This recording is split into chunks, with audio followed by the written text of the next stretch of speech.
going.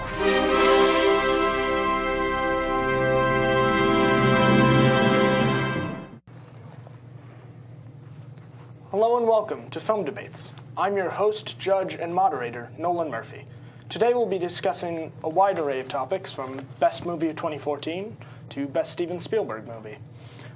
Today we have Ariana Amelli, Kevin DePaganon, and Monica Valli. So let's just get right into our first topic, the Best Movie of 2014. Ariana, would you like to start? Sure, I'd love to.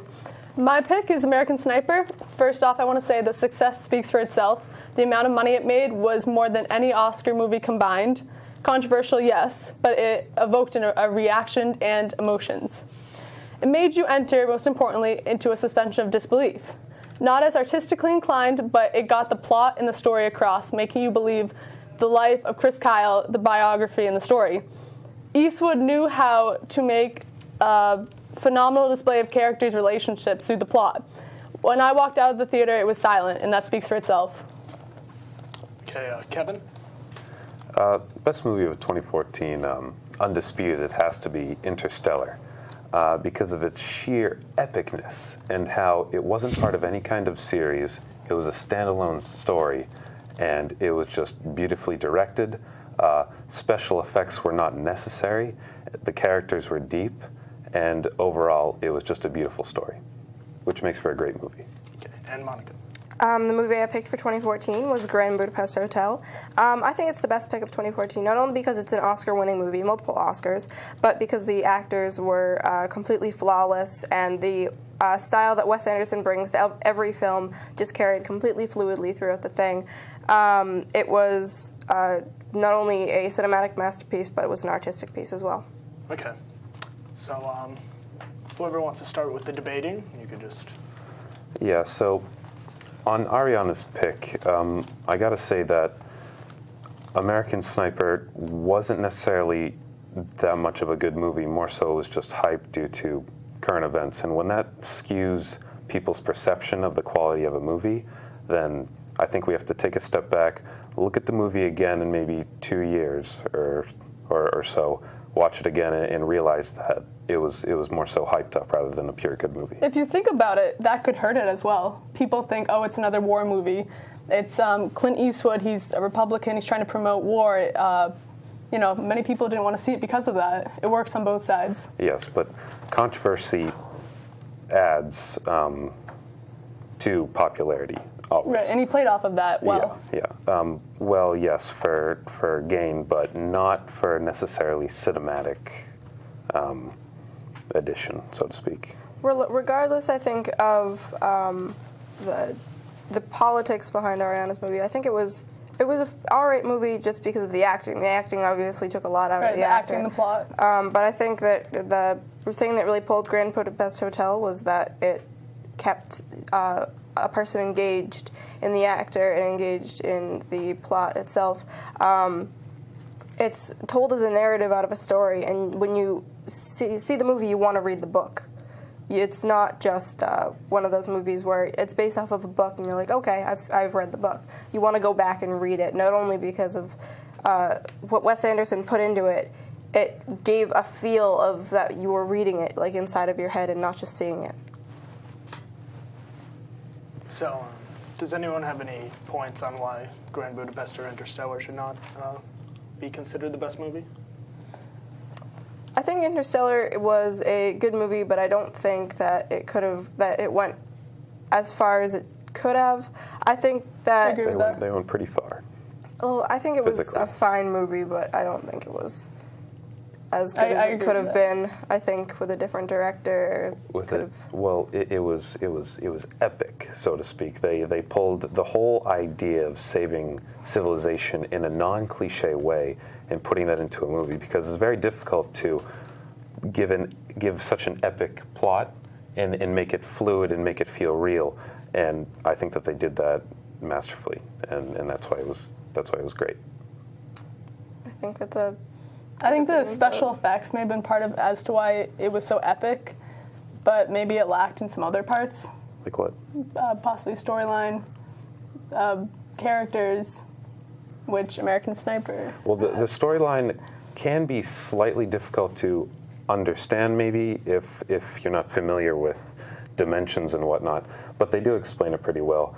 I think that the only issue maybe could be patience for the movie. If you don't pick up immediately on the whole feel, or if you're not that much of a science fiction fan, but overall the movie is just too well done to be disputed. Space is almost like it's too much of a hot button right now. It's the unknown. When everyone tries to make a good, not necessarily shock factor, but a good epic, out of this world film, they put it in space because they can't imagine that anything out of this world could happen on Earth anymore. The last one was Gravity, and that was tough because that was more of an art piece rather than a full story. Mm-hmm. But what Interstellar does differently is it pulls the awe of space in this kind of impossible travel through a wormhole, and puts a plot and it puts a storyline to it. And when you can put visuals to such an epic plot, that's a success always. I think there are too many space movies, but I think that if it's good enough, it's good. So does anyone have any reason why Grand Budapest should not be considered the best movie of 2014? Because Interstellar was made in 2014. American Sniper. That's one way to put it. Not exactly an argument against Grand Budapest. It's just that good, obviously. Artistically, yes, it's great. For me, I did not get as sucked into the plot and the story and the characters and the relationships between each one of them as I did with American Sniper. Yes, it was a true story, so it's easier to figure out what made it work. But I loved how it was artistically. Yeah, it was a great film artistically, but I think the characters, though, even the symmetry of the film of Grand Budapest was very, equal. It was almost poetic in the similarities between the beginning and the end. And it has a very distinct feeling in your mind, like it leaves something after you're finished with the movie, and I think that speaks for itself. Okay. Well, I think we should move on to the next round, but since I don't think there was very good points brought up against Interstellar or Grand Budapest Hotel that were very valid, so I'm going to give Monty and Kevin both points. Sorry, Ariana. That's all right. So our next topic is the best movie villain. So, Monica, would you like to go first? My best movie villain was Hannibal Lecter from Silence of the Lambs, just because he isn't like a Bond villain. He's not someone who turns in his chair and twists his mustache. He's just a genuine person who, purely by his circumstances, thinks the way he does, and it makes him not only brilliant, but also extremely scary. Okay, Kevin? Best villain has to be Bane from the Batman series, specifically because Tom Hardy is such a great actor. The slight effect that they have on his voice through his mask, and the way he says his words with some kind of odd accent, just makes you want to listen to every single word he says, because he's not particularly intimidating in his voice, but everything he says is very epic, and that adds to the effect of his villain character. Okay, Ariana? Some men just want to watch the world burn. The Joker has to be the best villain of all time. His strength, he doesn't care. What he lacks in weapons, he makes up for in his cleverness. Mind games are his thing. Persuasion. There's no better villain. Yeah. So just to be clear, we're talking about Heath Ledger, not Jack Nicholson. Yes, Heath Ledger, yes, in The Dark Knight. Yeah, and what you were saying about the voice being his strength, Joker has that too. Okay, I think it's fair to say all these villains have great voices that make them seem more intimidating, but would anyone like to... I think that Bane was an alright villain, but he was almost too just politically motivated. Like, when you see the movie, you can connect it to almost cliche amount to current enemies in America right now.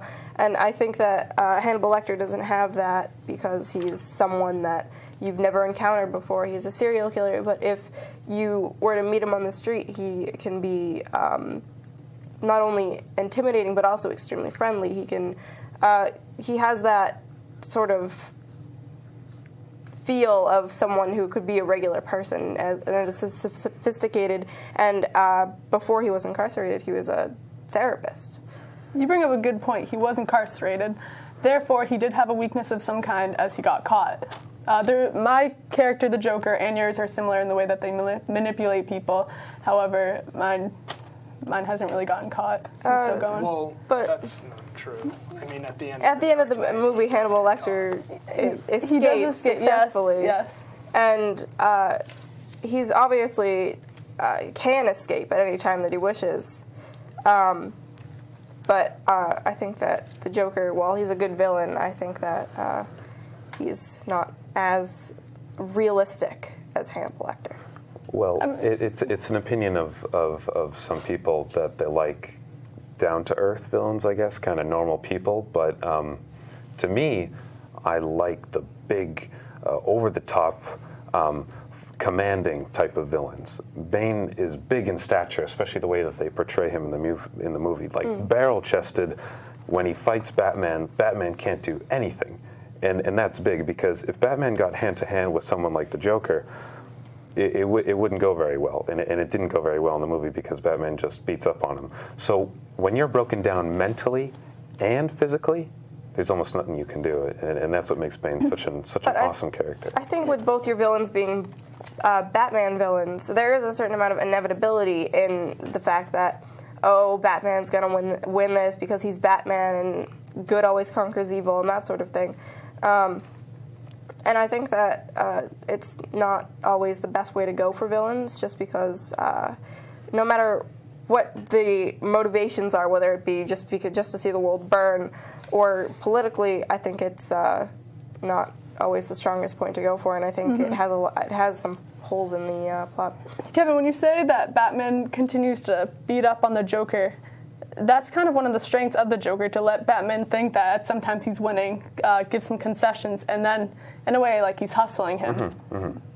But not quite as scary as just getting punched in the face by Bane. I'd say that has greater effect. Yeah, but he's playing all his cards there, just through violence.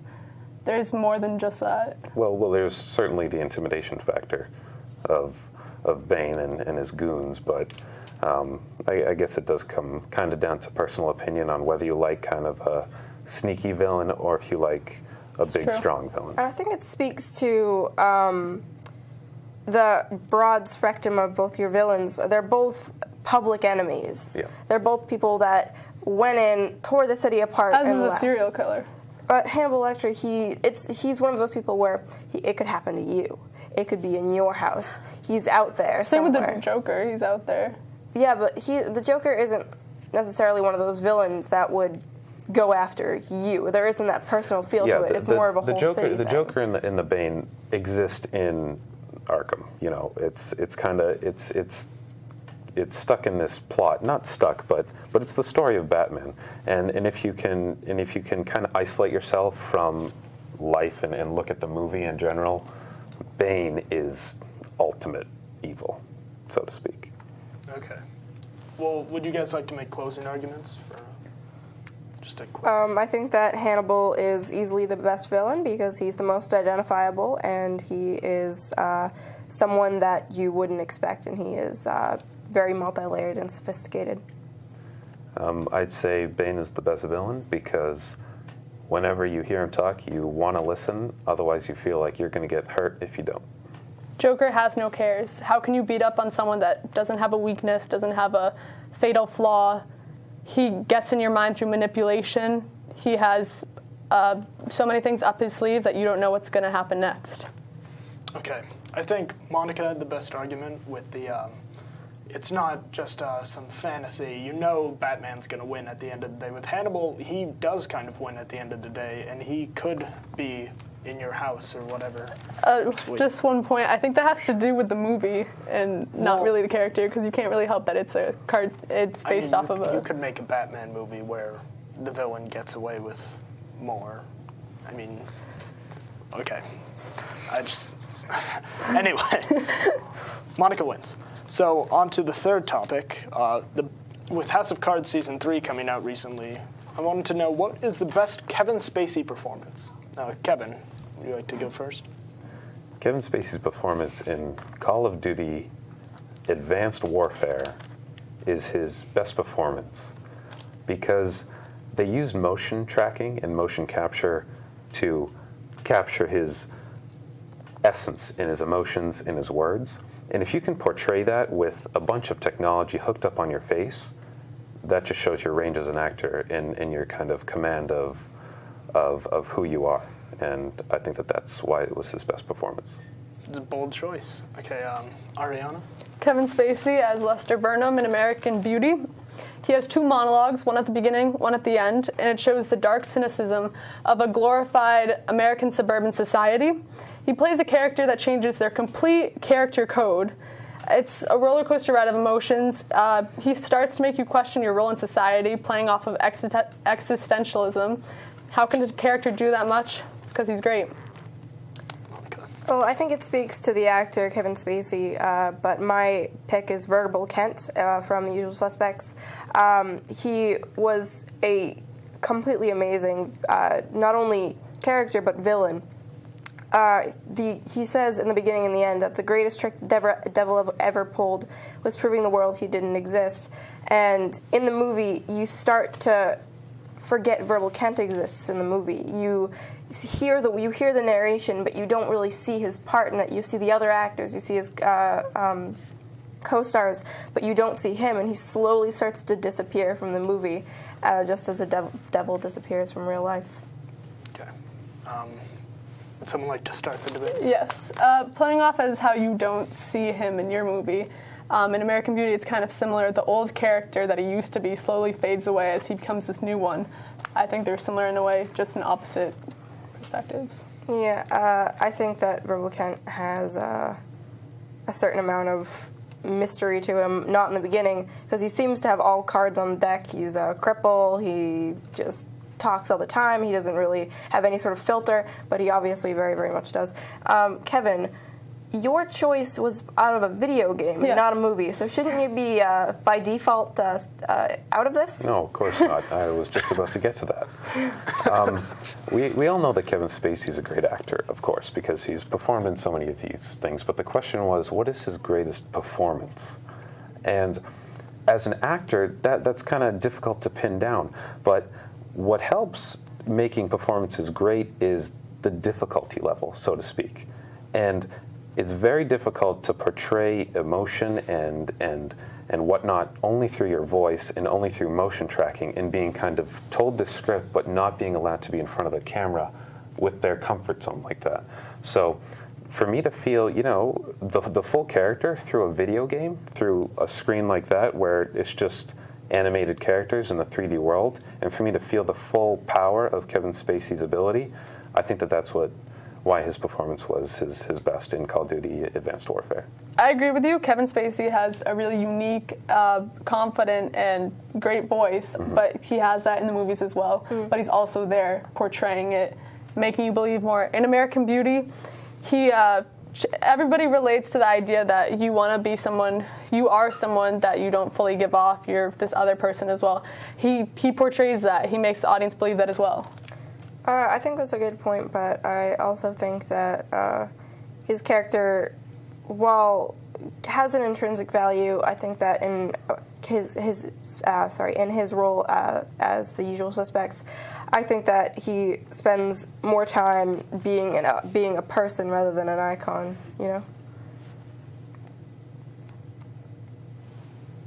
Okay. Would you guys like to make closing arguments? So, Verbal Kent, greatest trick the devil ever pulled was believing the world he didn't exist. I believe there is a complexity there that you have to watch the movies more than once to be able to completely get the full depth of his character. And I think that movies that you have to watch more than once, where you see facets of him every single time in a new way, it really leads to the actor's excellent performance. The reason Advanced Warfare was Kevin Spacey's best performance is because he can portray his voice through a character, and it didn't feel like it was just a talking head or just a talking character, so to speak. I was fully immersed in to play the video game and to be part of that world adds to the whole immersion of a character, and that's why he did such a great job and why it was his best performance. Movies should make you question things. They should make you question life about yourself. Lester Burnham does this. He changes his whole character code. He makes you think he's this one person at the beginning and then completely changes it at the end.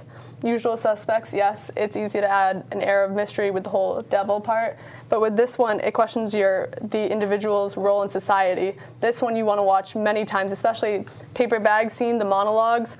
They all add up to its greatness, its role in history as a cinematic masterpiece. Okay, I think Ariana deserves the point. As Monica, your point of he kind of disappears over the movie, that's not really his performance, that's the director making him less and less part of the movie. Mm-hmm. And I think you had a good point where he has to use his whole body and voice for his performance in American Beauty rather than just kind of his voice. And we don't know how much the animators put into his portrayal in the video game itself. So Ariana gets a point. Our next topic is the best Steven Spielberg movie. Ariana, would you like to go first? Sure. So E.T. Most people think it's just an alien movie, and yeah, there are many alien movies. But Spielberg is the king of subtleties and of symbolism. It's not solely just an alien movie, it's a movie about alienation. This great protector comes in to fill this void in Elliot's life where his father died.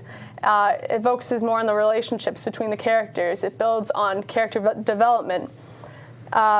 What makes this movie great is the relationships, not that it's just a cliche alien movie.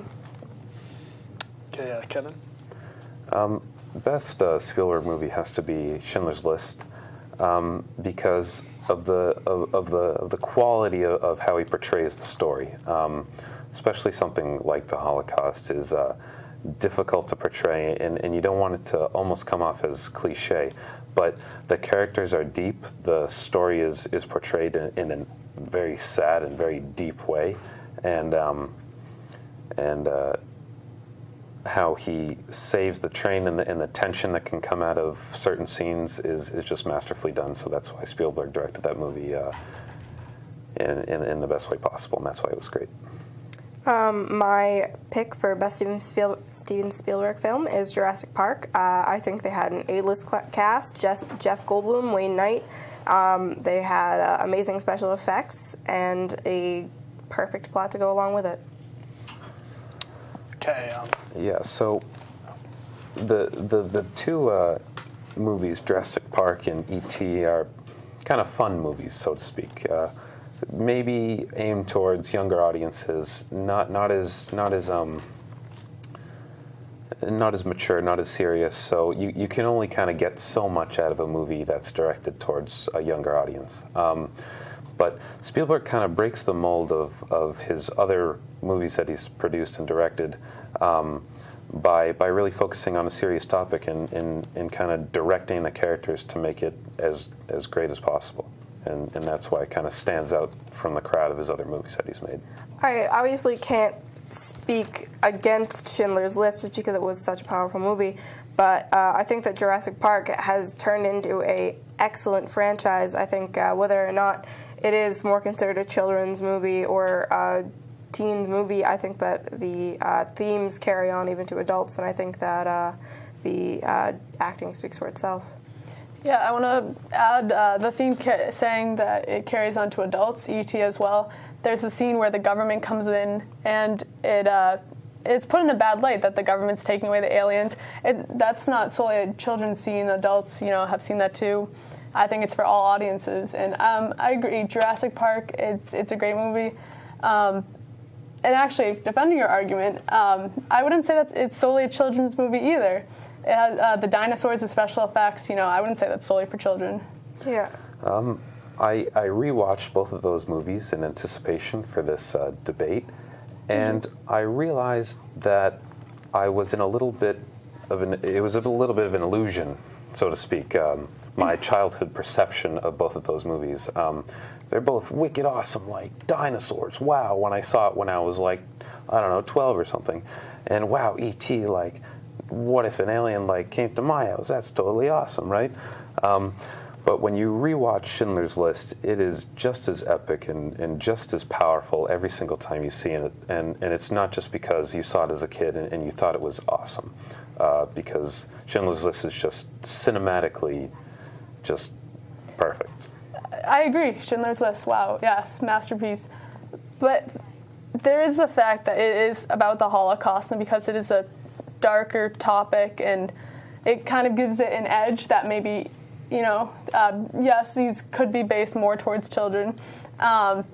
So because of the topic, yeah, it could help that. But I think the fact that it is based towards children and adults doesn't hurt ours. Yeah. Well, I mean, Spielberg, when not just Spielberg, when directors are looking to build a franchise or build kind of a product, that doesn't necessarily make for a great movie. If we're looking for the best Spielberg-directed movie, it's got to be standalone Schindler's List, because we're not looking at toys, we're not looking at any kind of like remakes. But I'm not thinking about franchise. I'm thinking more about just the mass success of the movie. And even the Jurassic World, I think, is the next movie that's coming out in 2016 or so. And 2015, sorry. I think that it just shows to the utter success of the movie, and that people want to see this, not only for the special effects and for the kid aspect of it, but also for the just the plot. And it's an idea that has made a lot of money and has been very, very successful. Well, if we're talking about success, then we can also look to lists of best movies of all time. And if we're contributing success to that, then you'll see Schindler's List top 3 in just about every list that people make, and that speaks volumes for the quality of the movie. Okay, where I'm having trouble is neither of you have said anything bad about Schindler's List, and I don't think the children's argument is really a fair argument, because there's great children's movies for everyone, like Finding Nemo is a great movie for everyone. So, would you guys like to make closing arguments? I think that while E.T. and Schindler's List are good movies, I think that Jurassic Park was a good movie in its own right, not related to the others, just because of the popularity, the success, and because of the acting and the success of it. Kevin? Can't beat Schindler's List. The topic just has to go in there, is very important. The way that Spielberg directs and completes the movie's flow and cinematic feel is thematic, thorough, and is beautiful and memorable. And you can rewatch the movie over and feel the same emotion. I think what E.T. has that the other movies don't have as much on such a great level is the subtleties and the symbolism. You take something so basic, so cliche as aliens, and build it up into something totally different, a totally different message. And what is seemingly a children's movie can be applied to adults, to teenagers, to all different audiences that the other movies may not have. Okay, well, this is tough, because none of you really argued against your other movies besides their movies for children, which I don't think is a fair argument.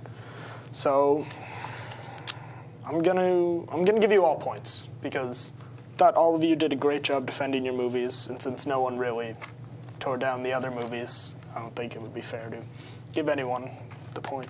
So our next topic and our final topic before the quick cues round is the best horror movie of all time. Monica, would you like to start? I think that the Blair Witch Project is the best movie of all time. Not because it's a sit-in-your-chair and scream movie, just because of the cinematic techniques and because of the way that it was executed and the way it was done. Okay, Kevin? Best horror movie has to be The Shining, because The Shining is one of the movies where it can really kind of deeply scare you without the jump scares. And to do that is difficult. And when a movie can do that effectively and scare you just as much as some other kind of cliche, so to speak, jump scare kind of movie, and it does it better, that makes for a great horror movie, in my book. Okay, Okay. Ariana? Psycho. It redefined horror. It revolutionized horror. It had an equal amount of everything. It was balanced. It had blood and guts. It had character development. It had action. It had character background. Why was Bates the way he is? It explains that through the mother and everything. Has an epic shower scene. The part where Bates dresses up as his mother. Spoiler alert. Yeah, sorry. It has all these different perspectives as to how the characters are the way they are, while still having the blood and guts and everything. I think that Psycho was a good movie, but I also think that there are better movies now. I think that with the cinematic techniques that we have now, and I agree that it was an amazing storyline, but I think it wasn't necessarily the scariest movie. The thing with the Blair Witch Project was it revolutionized movies, and it led the way for movies like Paranormal Activity and things that can be construed as nonfiction. Something that really could have been picked up off a camera that could have been picked up off the ground and belonged to someone else. What really makes some movies great are the subtle, kind of almost unnoticeable cinematic techniques that are used. And in The Shining, especially things like the tracking shot of the kid on the tricycle, things like that, where it's just so memorable and kind of ingrained in your mind just from the angle of the camera. And the suspense of the music, which I think was great and kind of above and beyond the other two movies, kind of just when you can ingrain an emotion and a feel just through the camera angles and the music in the background, not even to mention how awfully scary the plot is to begin with, it just kind of ties together in a really great horror film. Kevin, I gotta say there is one weakness to your film, and that is Jack Nicholson's wife, Shelley. That acting, it's not great on all points. It's not that great. The acting was overshadowed by Jack Nicholson's performance, so to speak. Yeah, but when you have to have the lead character take over the film to make it great, something's kind of off. Take over, maybe not the right word, but I was not thinking about the acting at all. I was scared, and when I watched the other movies, I was not even as close to as scared as I was when I saw The Shining. So that's all I got to say if you ask people. I think to The Shining, I think that Jack Nicholson was a good actor, but to the point where did he carry the movie? Was he just the one person that you were paying attention to the entire movie? And if you go back and look at the other actors, are they going to be not only overshadowed, but are they going to be underplayed? I think that in the Blair Witch Project, the cinematics, the idea that something is out there, and everyone has been in the woods and looked around and been, oh my God, should I not be in here? It's something that, and the acting, it's like on its own was amazing. When you watch things like paranormal TV shows now, there's that thought of, oh, did he actually see something? And it's the same sort of feel with the Blair Witch Project. Bonnie, with Blair Witch Project, it has a great message. It's scary and everything, but it's kind of the same thing throughout. Could leave the viewer a little bored. I wasn't really bored during the film, just because it shreds your nerves as you go through it. You start out and you know something's wrong in the beginning, but you just keep seeing it. And when they go to the scene in the tent where she looks into the camera and just says, "Help me," it's just so powerful, and you can feel the reality of it. Right. I think all of our movies have a little bit of that with the scare factor, help me, shower scene, when he comes through the door. Yeah, so I think that's constant throughout all of them. What's not constant through all of them is that The Shining has a particular lack of jump scares. And I think when there's no jump scares in a movie and still wicked scary, that shows the control and the understanding of what really makes people fear.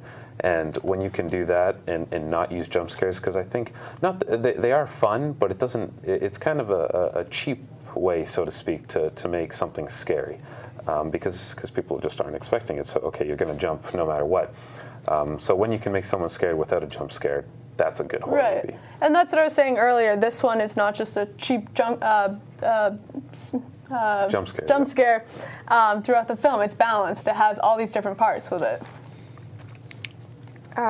Yes, I agree to a certain point that the lack of jump scares is obviously, it impacts the movie seriously, but I think that in the Blair Witch Project there aren't a lot of jump scares either. I think at the end or maybe a couple places, but it's all led into very well. You listen, you look for the jump through most of the movie, and 90% of the time you don't get it, and that just what keeps building onto the film. Which was kind of annoying, to be honest, on my end. I don't like build up and then it's either not there or build up for too long, and then it's still there. But all right, like it was kind of artificial suspense, so to speak, just with some kind of rising music that's not too particular to the movie.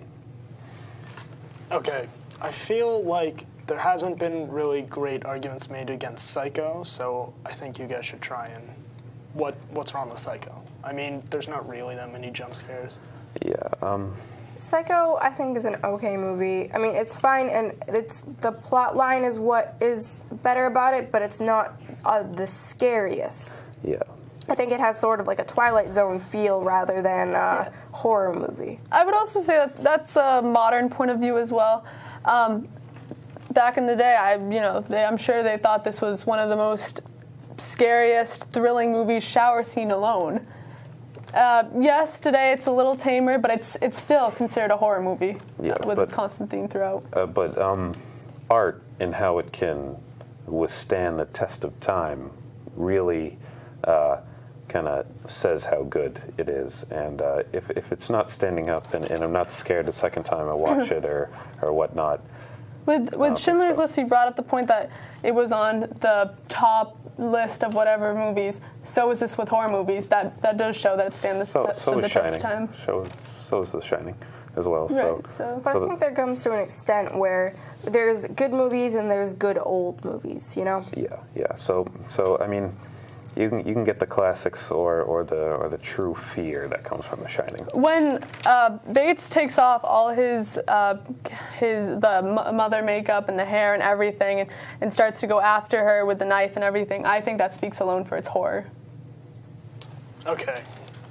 Well, I'm gonna have to make a decision, and I think the arguments against the Psycho, it being old and not holding up, I personally don't think that's true. I think it still holds up in its scare factor. So I think Ariana gets a point. Which means for our quick cues round, we have Monica and Ariana. Sorry, Kevin. So there will be 5 questions where it's just a straight up question, and you guys try and answer as fast as you can. If you guys say the same answer, then whoever said it first wins. And if you say different answers, you'll have like 2 sentences to say why your answer's correct. Okay. Good luck. Thank you. So the first question. These 2 movies are playing on TV. Which do you watch? Alien or Aliens? Alien. I would, yeah. Okay, Monica gets a point. You watch Alien. Okay, our second question. Best movie heroine. As in female hero. Black Widow and the Avengers. Because Wait, do you have an answer? Yes, I do. I'm going to go with Titanic in Rose. She's a Monica strong... gets a point. Best Arnold Schwarzenegger movie. Kindergarten Cop. Terminator, just because. Okay. Why can't Terminator is cliche. There's like so many of them now. Kindergarten Cop is this unexpected film of this huge, massive guy, Arnold Schwarzenegger, who now plays this cop for these kindergartners. It's both a movie for adults and children. Monica? It's just a classic movie. Well, it's not really an argument for Terminator. Ariana gets a point. Best movie alien. E.T. I already argued this previously. It should speak for itself. I have Superman. Okay. Superman, why? Why Superman over E.T.? Because he doesn't come in a towel. Why E.T.? E.T. is this great protector. You don't think he is because he's this out of Ariana this gets a world. point. He doesn't Wait, come in a towel. I don't know. Like as a baby. Okay, whoever gets this question wins. Best Quentin Tarantino movie. Pulp Fiction.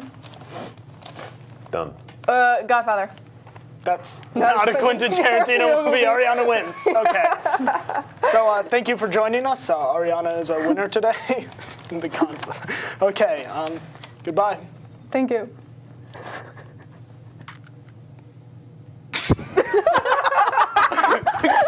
God.